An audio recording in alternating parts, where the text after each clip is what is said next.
welcome to Dying to Live. Hi, good to see you. Thanks for having me. Thank you for being here. So I want to start with the fact that I thought I was hiring you to be a voice coach, but Sorry, not sorry.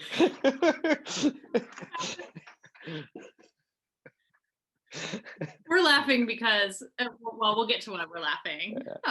But you have become a guide in a different way for me. And, we started out, I think, talking about the podcast and talking about some of my coaching work, and very quickly changed course. And it became a much different thing. And I thought maybe you could talk a little bit about that. Sure. I mean, I would also argue that number one, your voice sounds amazing, and I feel like it has changed. Like that has been a huge part of it. But I really do believe it is voice, and how I view voice is our reality.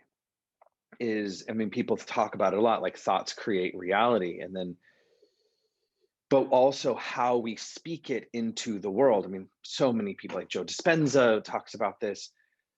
So we're really creating our new reality. And when I'm as a voice teacher, I listen to the way people speak, and whether it's Byron Katie, there's so many of the Imago dialogue that I listen to them and I hear the sound or the language that they're choosing. And that's what I work on. I work on helping people tell a different story in their life, not just from their head, but from like mentally, emotionally, spiritually, physically, and energetically.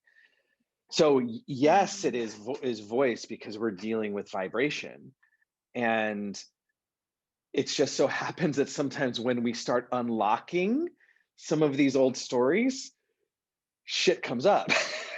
And that's why I laugh, because it's like, oh, you mean I have to, and I'm not saying this about you, but other clients that I've had where, oh, you mean for me to get what I want, I have to let go of the story of that I'm a victim? Oh, no, that's my identity. And then, no, I'm not a victim. And then I'll catch these little things these little flies in the ointment. And they're like, oh, it's really confronting. But once we are able to go in and really have a mastery and a knowing of our own autonomy, of our own being, of our own energy, it's like we become sorcerers. Such a beautiful process. So so yes, I'm a voice teacher, but I'm also a coach, and I'm a creativity coach.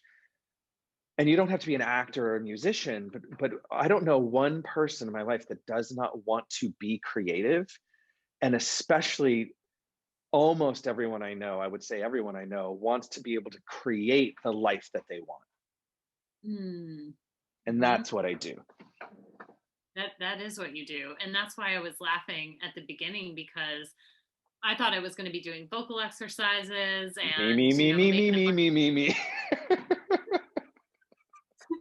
And very quickly, instead, it was, unearthing things that were uncomfortable and being really seen, because you have this ability of very quickly seeing to the heart of the other person. And so then it was like, well, okay, so I can't hide here. There's nowhere to hide. He sees everything. I mean, I see my version of it. And I know that I see my version of it. And I think that, you do the 10,000 hours or, whatever, of doing what I do, and being, standing on the shoulders of giants, of amazing, amazing teachers. And it's a gift to be able to see, but also what I like to impart on almost all of my clients, especially when I'm teaching voice, is also the art of listening is half of voice. So many people come to me, they're like, no, I just want to be heard. And I'm like, well, you're not listening. You're barking up the wrong tree, right? So part of voice is timing. It's feeling in, it's intonation, it's receiving, sometimes repeating words back, of allowing that other. So I don't have to speak as much. I'm much more gentle in my voice, because I've been trained, and it's become a huge part of my life to listen. And when we listen, we hear things that are beneath the words. We hear what they really mean, not necessarily, well, you're saying this, but I hear this. Mm-hmm. And in the acting terms, you know, I've been an acting coach for most of my life, is subtext.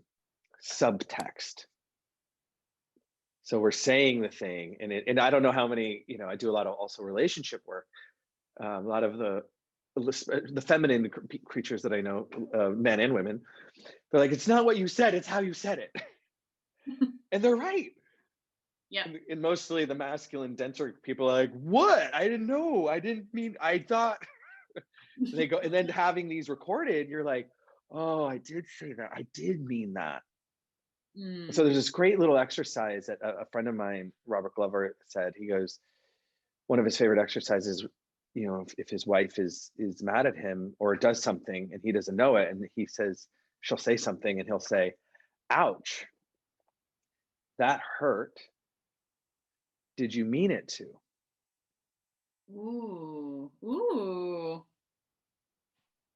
Right? I mean, so simple. And then she gets to sit with, wow, the thing I said hurt. Did I mean it? And it can be like, oh my God, I'm so sorry. It could be that. Or, you know, actually, I have been chewing on something that I haven't said. So much of this is about communication, and then being able to speak in a way with compassion for yourself and for others. And if we come to our world that way, it makes everything better. It makes your podcast better. It makes our relationships with our children better. It makes our relationships with our beloveds better. It makes our relationship to the world better. I mean, all I feel when I'm on social media nowadays, it's like everyone's wanting to be heard. And there's not a lot of listening. So that's a really interesting thing, where it actually get overwhelmed by all of these voices. I need to be heard. I need to be heard. I don't hear a lot of people going, you know what, I really need to listen.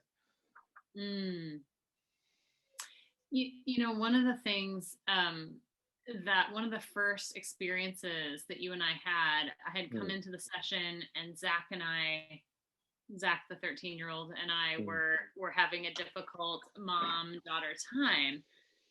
And we did a lot of work that day on both listening and speaking really from the heart center, but really visualizing that and seeing the voice that comes from the heart and how that lands in the other person differently than the voice that comes from a different place in the body. And it was one of the most transformative things and tools that I have now. And I saw an immediate change in her when I came from that place, whether I was listening or speaking. And so there's so much to what you're saying. And I'm glad that you're out there helping people understand, you know, how to use that within themselves and relate to others. That makes me feel so good. and I'm so happy, and that makes me feel so good that you're having that experience. And there's through my voice mentor, Stuart Pierce, says, you know, there's 20,000 times more energy in the heart than in the head. And it's usually like when we're upset and we don't want to own our upset, we're usually like, what do you mean? Like, we're up here and like talking like, well, what you said, and I'm in argument mode, you know, and I was not trained, I mean, from an early age by my father, who's a litigator. So I was trained to win. I was trained to argue. I was trained to tear things apart. And which now with voice work, it's, you know, I hear my tone and I feel like, wow, I really am talking at someone. And I still, to this day, you know, I've been doing this 20 years, even longer, maybe. Now, am I talking with someone? Am I talking to someone? And the feeling of that vibration, it's amazing. I can say the same sentence. It's like, you're not listening to me. And you're not listening to me. I said that this morning. And my partner was like, when I said it the second time, she was like, "You're right." I'm not I bet that was the reaction the first time. well, and nor was anything that I was saying worthy of listening to. So right.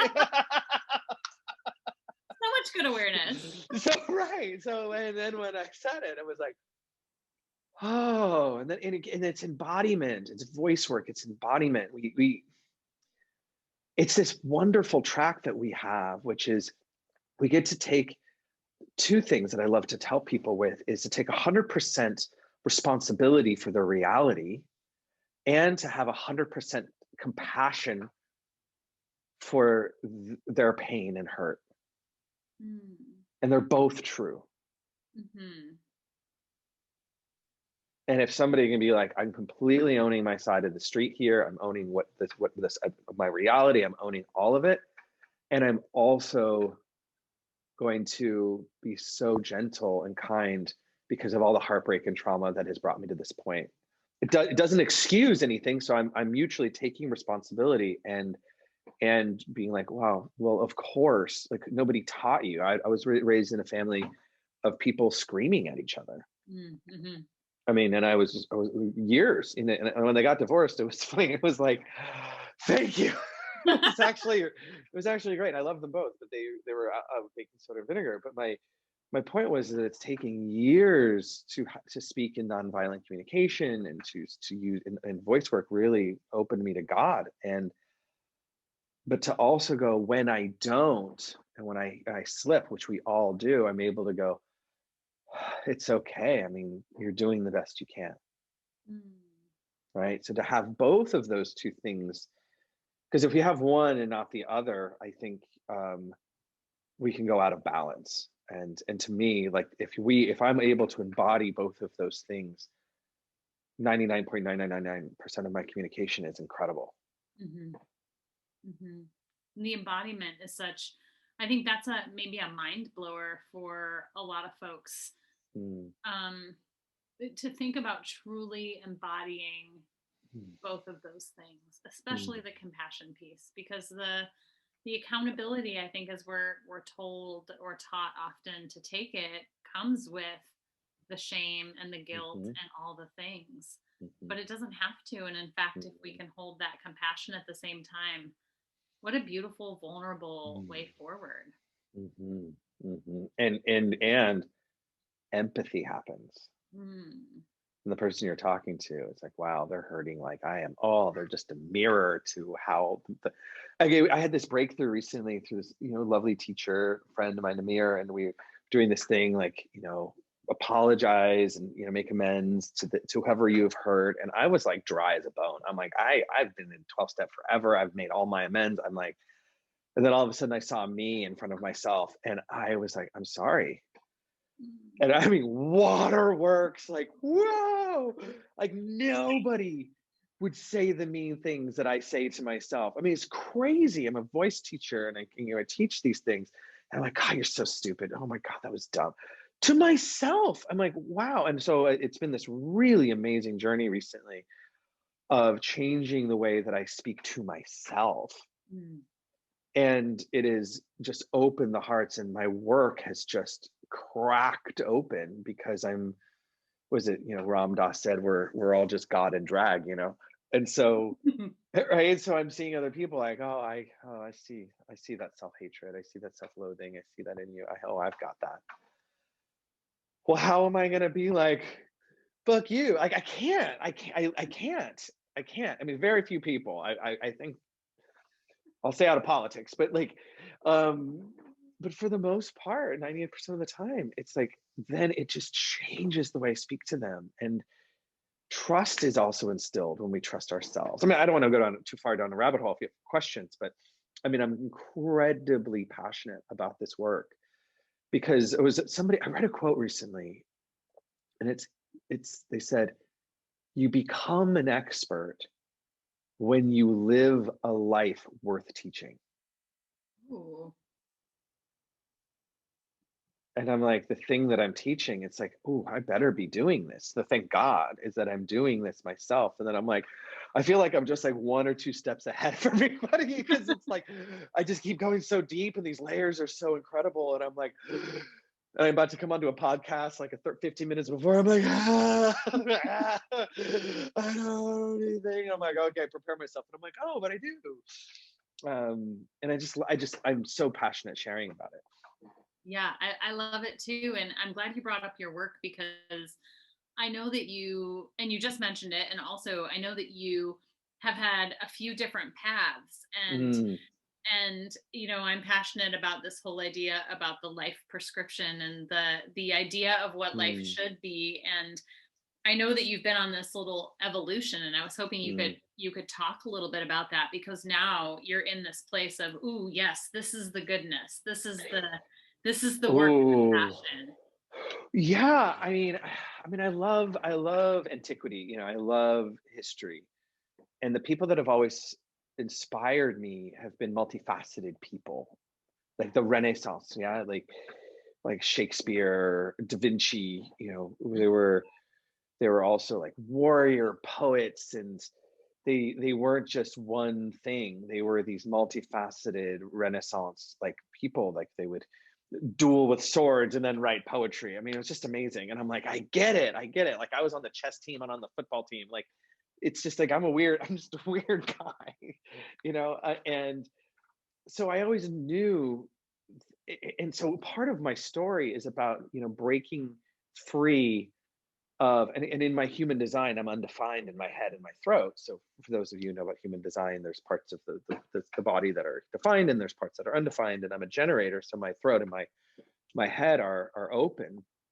So I'm like, who do you want me to be? Like I can be anything. I'm a chameleon actor. Like, and I'm trained as an actor. I'm a very, very, very good actor. And I've run theater companies, I've done films, and so but I really found my niche as an acting coach, because you can throw me any scene and I'm like, oh, I get it. Like I can be anyone. So, but then when I wanted to be an actor, I felt invisible because they're like, we don't know how to define you. Mm. Right. So then I'm like so frustrated, but then they see me in something and they're like, oh my God, you're amazing. And then I got into voice teaching and I got into act because I just loved being part of it. And sometimes I'm a director, I'm a producer, and I do all the things. And then to be able to support that, I was a personal trainer and a body worker, and I did all of that. And just this last year during a pandemic, as an acting teacher, and I've been with John Wineland for 7 years, so I've been doing this embodiment training for so long. My fiance, she got really sick with COVID and some other things, and I said, "You need to quit your job. Let me take care of you. You have to quit your job because we have almost a 2-year-old now, but the stress was just too much." And I said, I don't know how I'm going to do it, but I'm going to provide for us. So I'm going to figure this out. And I started working with this social media friend named Lysandra Vasquez. She's amazing. Should you ever want to hire her? And I said, I'm going to do a men's program. And it has sold out, and it's by far the most important thing I've ever done. These men are just incredible. And it's in my bones. This work is in my bones. So I've been a voice teacher for 20 years. I've been now a men's coach and now an artistic coach. Then now I'm just like coming up with things. Like I did the Artist Way. I have 110 people I'm taking through the Artist Way for free, just as an offering. And I'll be doing a voice program later. But I became the creative mastery coach. And that came from, and I'm producing a film where I'm acting in it, and I want to talk about behind the scenes of, hey, listen, I'm making my art. I'm the actor in this. It's from a poem that I wrote, and I'm assembling this amazing team. But I want to talk about on social media, and I want to make this about, from Jamie Wollrab Studios, is don't let people define you. Define yourself. If you're a teacher, they're like, if you don't, what's one of those adages I just hate that I'm reversing in myself? Those that can't do teach. Oh, right. Yeah. Right? Right. What a toxic thing to say. Like, how horrible. So annihilating. And man, I carried that belief forever. Well, I'm a teacher because I can't do it. Oh, No, no, no, no, no. Oh, it hurts my heart to even say it. But that's not my reality anymore, is that I am a teacher, and I am a guide, and I'm also an artist, and I'm an actor, and I am doing both. And as I've come to synthesize these two parts of myself that complement each other, like I was just thinking, as what I'm this dream world of what I'm creating is that I'm legitimately creating an artistic conscious studio of people that are podcasters with actors. Nobody else can do what I do. I'm doing something out of nowhere because I've been able to bridge these two worlds. And what's so wonderful is I'm creating a new reality, mm-hmm. right? And I'm going to say, hey, you might be a barista, you might be a working at Eddie Bauer, or you might be doing this, but who says you can't have a podcast and a coaching program and that? Who says that you can't be a movie star? And I was just thinking about, like, I'm producing now a pretty big movie. It just came in, which is so strange. As soon as I accepted the fact that I'm this coach in the world, now all Hollywood's calling me. It's so weird. It's so weird. It's like once I accepted that within myself, and now everyone's accepting me. It's very strange. And I was like, you know what? I'm going to be like on set with producing this film, and the writer and financier, and the director. I was like, yeah, I'm going to have my clients on the weekends because I just love them. So I'll work on the film during the week, and on the weekend I'll have my clients. And because I love helping people. I can't change that about myself. Who says you need to make a choice? Says who? Right. Right? You Right. need to be this. Who told you that? Well, someone. Yeah, someone. And I'm like, most of the time when we dig at a bitch, it's like that's just faulty logic. That's just not true. You were gaslit. Yeah. Yeah. Says who? Right.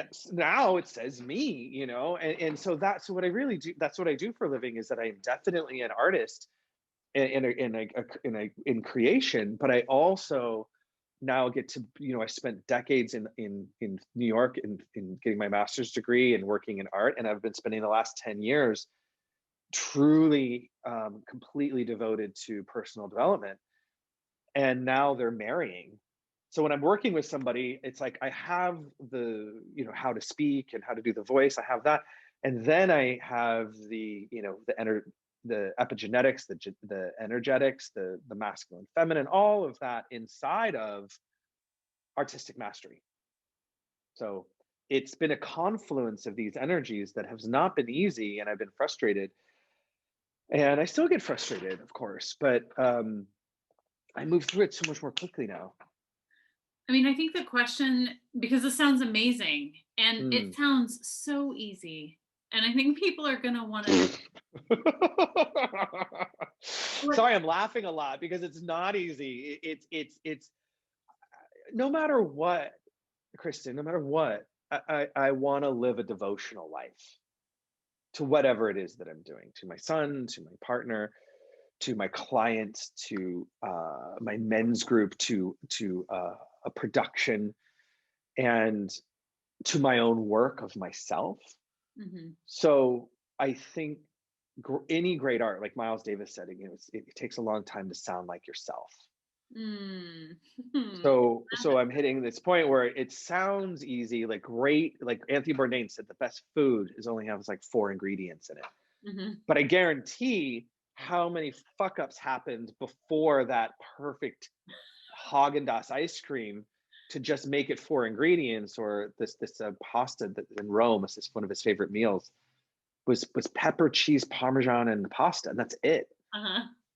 So then you're like, oh well, it's only 4 ingredients. Well, I'll just go to the supermarket. Not the same. It's not the same. Simple and easy are not. They say this in 12. They say that the 12 steps are very, very, very simple, but going through them is I have yet to see somebody go, oh yeah, it was easy. I've never heard it. Hindsight, it's like, oh, that was easy, but never. So to me, it's about like fully giving yourself to whatever it is that you're doing. So if you're there at that job, like completely devote to that, and you'll feel the nice progression of like, wow, now I've kind of made that, easy. Now I have space to start a podcast. Yes. Yes, And I you love probably how started crushing it you crushing it at Eddie Bauer. I'm crushing it. Like, oh my God, I'm so freaking good at my job. I can, do this with my hand tied behind my back. And it's like, now I have room for the podcast that I want to do. my But I my wish you could have review. done it when you began. My review is next week. If you could come to that with me and voice Sure, it. sure. But I guarantee you, when you were starting at Eddie Bauer, it probably would have been more difficult to also be starting your Oh God. podcast. Yeah, because you have to get to a certain level of knowledge, devotion, presence. And speaking of presence, Sure. before we started, you said something that was really profound about presence. And I think Mm. to be in true devotion to something requires that level of presence. And I wondered if you might repeat that, what presence is not. Yeah. Yes. Oh my gosh. So this is so my uncle passed away on Saturday, and so grieving, and it was his home was the home where we had my whole childhood of Thanksgivings and Christmases, and my sister's there dealing with and my mom, and I can't be there for pandemic reasons and infant reasons, and but I'm still sitting with my grief, and I'm still showing up for my men's groups and for my clients and for production. And one of the men that I was helping today was saying that he goes, I leave my body a lot. And I've heard from a couple people saying, when I meditate in the morning, and if I can just keep things just so, I can be present. And what I shared today was that we need to not conflate being present with things being good, or I'm centered and I'm healthy and I'm good. Now I can be present. Mm. And what I said is that I have my heart broke. I feel heartbroken. I'm in grief, and I'm present with it. And I'm still on this podcast. I'm still speaking. I'm still here, and my heart hurts. But I'm not avoiding that. I'm Mhm. with it. And this is not something I need to change. It doesn't have to run me, but I'm present with it while I'm also conscious of time, conscious of, am I speaking too much? Am I answering your question? Am I, and the guy said, he's like, wow, it was so interesting. He goes, I feel that when I can't be present with my anger, or I can't be present with my fear. And to me, it's that actually how anger moves and fear moves through our bodies is when we are present with it. So I was like, wow, I'm scared. Oh, I'm going to feel that in my body, but I'm here. I'm nervous to be on a podcast. What if I say something stupid? What are you thinking of me? Da, da, da. And this is what's narrating, but I'm present with it. Mm-hmm. As Mm-hmm. soon as I shared it, it's like, poof, it just kind of dissipates. Yeah. Yeah. I think So, yeah. one of the most beautiful things about grief to me um, is the ability to have it exist and still be present. And when you walk in holding that grief, there's a level of vulnerability that's we're not normally open to that in our day-to-day life. And it's such a beautiful way to connect with other people. As you said earlier, now suddenly you're seeing them in whatever pain they're carrying, or whatever joy they're carrying, or whatever it is, whatever state they're in, because you're more attuned to that, being in that state yourself. Well, and this goes back to my voice work. So how often do we know, and especially in our relationships, when say you're in grief and then you're trying to hide it, and somebody says, how are you doing, Kristen? You're like, I'm fine, right? Right, that, I'm fine. And so you hear it in the pitch, like it upsets the matrix, I believe, as opposed to the truth, the honesty. All of a sudden, it relaxes the room. I'm actually really hurting right now. Oh, what are you? I'm fine. No, I'm good. No, I'm fine. You go ahead. No, you go ahead. And you do that. And and you're like, are you okay? Yeah, I'm sure. That's where my voice work. Yeah, my voice work came in where I'm like, well, you're obviously not fine. And it can be this tension in the room, or, I'm not your therapist. I don't need to be your therapist. Why don't we, presence what's being what's real for you. Yeah. And that to me is just, oh my God, it has so much less stress, so much more joy, so much more love in the house, where you don't have to muzzle, and that's throat chakra work in the throat of, I can be authentic, I can say the truth, without fear of retaliation, without, fear of having to be changed and fear of having to be different. And I just know so many people need that work, that I'm not accepted unless I'm in a good mood. Well, yeah, that's what we're taught. It's for other people. So preserve space for other people. But really the gift is give people permission. Your vulnerability and you showing up in that truth, that gives other people permission to do the same. And that is the freedom that we're all seeking. I would also add to that, which is to give that, that to yourself. Mm-hmm. Be like, I'm sad today. Oh, I really am. I feel like sometimes my body, like my brain catches up with my body a lot. You're like, what the hell? What's everything's going? What? Why are everyone being assholes today? And you're like, well, you're really sad today. I'm like, I really am. You're right, I am. When you said, you can give that back to yourself, oh, yeah. right, me. Because I still forget. I forget all the time. Oh, yeah. Oh, yeah. This old that guy. Here. Who's that person? Right. What was that? There was a children's book that I read in like second grade. I still remember. Where they were trying to count how many people were there. And there's 4 people here, but there's 5. Why are there 5? There's 1, 2, 3, 4. And then in the book, it's like he doesn't count himself or herself. It's so funny. You're like, oh yeah, I'm a person. Right. Yeah. So I'm interested if you have, a few things that people can do right now to connect them more closely with that embodiment. What are a few things that they could do? Well, there's long form and then there's short form things. So I'll start with the long form. Stuart Pearce has a really wonderful Sound of the Cosmos, or Heart's Note on Spotify, that you can listen to if you have 35, 40 minutes of going through the chakras. And it's a sound chanting that's amazing. Then you like clear the chakras of from the first chakra all the way up to the top chakra, the 7th chakra. There's more beyond that, but for the sake of the exercise. So that's wonderful. That's a great way to connect to your vibration, to your sound. Even as I just started speaking, I'm sure I think you can feel like, oh, my voice just dropped in. Did you feel that? Mm-hmm. So crazy. I'm like, oh, right. The sound of the cosmos. Well, boom, like that just opened me even to say it.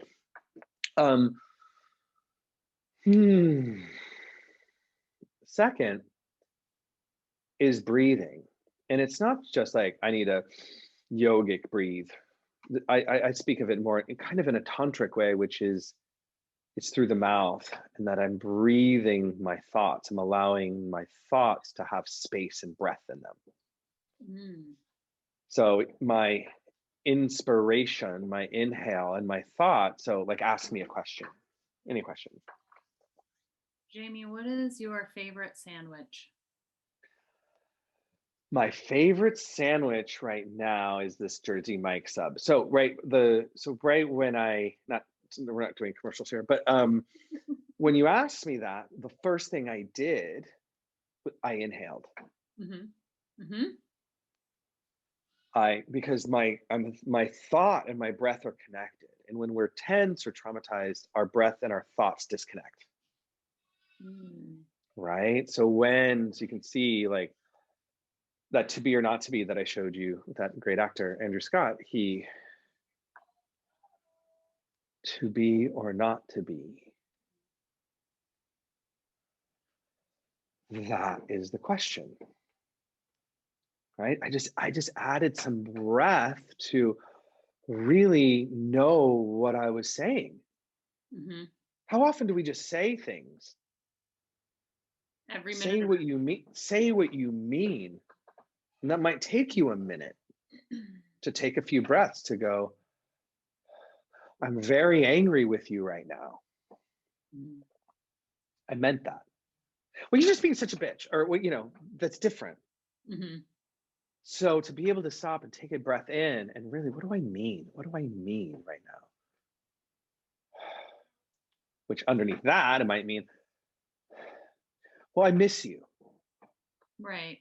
It might not be Right? at all. It might. Yeah, exactly. And then it's like, poof, then it's like, take another breath in. Like, what do I mean? And then there's just another layer of truth and another layer of truth, another layer of truth. So that's the inhale. To me, it's being able to take the inhale to receive our own breath is huge. And I had one other thing. Oh, yeah. There's an embodiment piece of, tensing and releasing muscles. That's one of my favorite things to give to actors while they're in a waiting room is, tense their toes, release the toes. Tense the hands, release the hands. Tense the shoulders, release the shoulders. And you will drop like a millimeter more in each one. You're yawning right now, meaning that you're dropping in. So there's, tension release, and I would go from the toes up through the top of the head. It's remarkable what you can do in 10 minutes. It's amazing. I mean, it's remarkable in 2 seconds. Yeah. Right.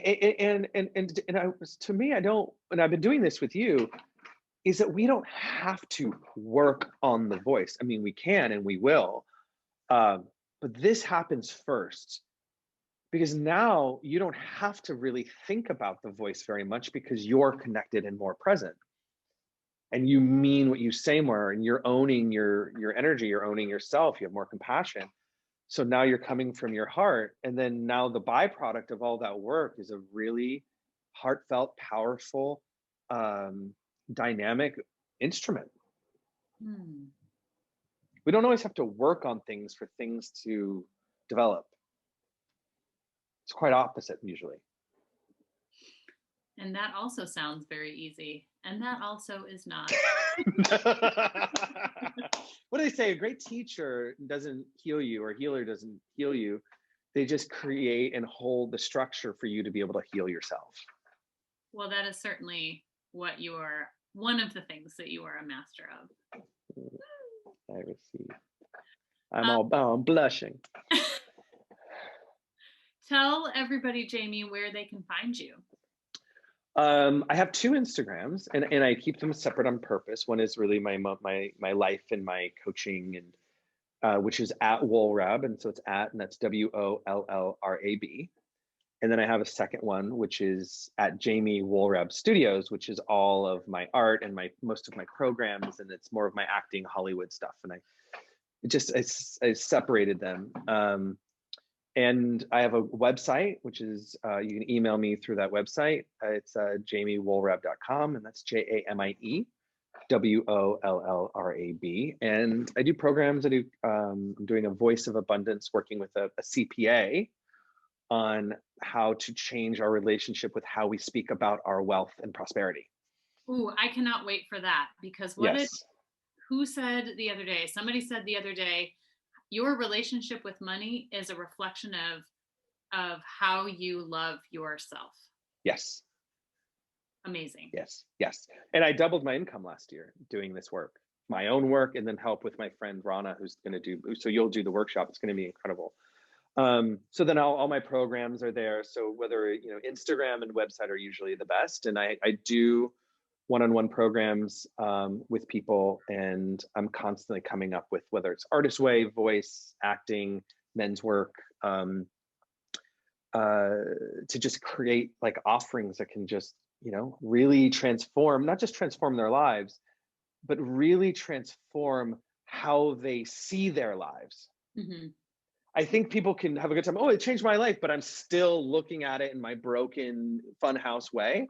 Mm-hmm. I really want to not just help people change their lives, but I want to change how they experience their lives. Yeah, and you certainly do. And anyone who's interested, go check out Jamie, because it will change your life when you just think that you're going to get some vocal work. Yeah. me. I can do that too. I did that for years. And then I'm like, I don't know. That's the window dressing. This is the real stuff. So, yeah. God, what a joy. Thank you. Thank you for being here. You got it. I'll talk to you soon. Yes, talk to you soon too.